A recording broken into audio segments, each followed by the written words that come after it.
Balik naman guys, pabalik. Ayan. Ayan guys, pakita ko sa inyo kung paano tayo lumusong.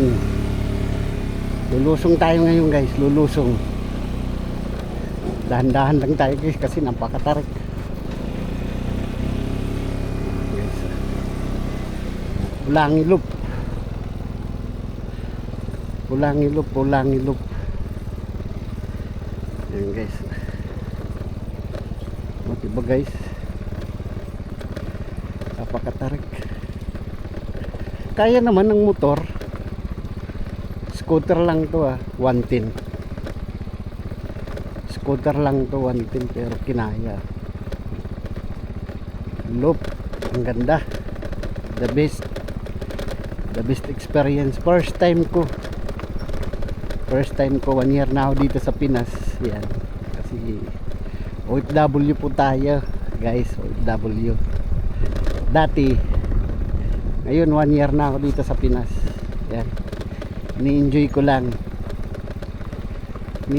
lang habang gumagawa tayo ng sarili nating maliit na business. Ayan. At least nasasabi nating sarili dahil ikaw ang nagmamanage, ikaw ang nag-i-inventory, unlike before OFW tayo, may tayo, may amo. Ngayon naman guys, talagang pinus ko yung sarili ko. Sana one day ako naman ang maging boss ng sarili ko. Ayan guys.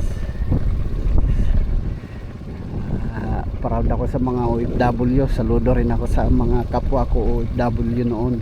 Ngayon, hanggang ngayon ay lumalaban pa rin para lang matugunan pangangailangan ng bawat pamilya. Ayan guys, so, nandito ako guys, lumulusong na ako dito guys, lumulusong na ako dito, lumulusong na ako, na preno lang ako, preno, dandahan lang tayo kasi konting pagkakamali dyan ako niyang pupulutin sa pinakababa. Ayan guys,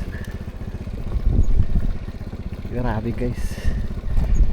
Doon sa baryo namin, ang doon, kalsada ay medyo tapos na. Dito, ayan, ginagawa pa rin. Yun guys, dito ako bumaba nun kanina, umakyat dito. Kaya naman. Ayan ang kunting lang talaga, ingat guys. So tingnan mo, tarik ko. Ang tarik niyan guys. Kabila na yun yung ilog doon.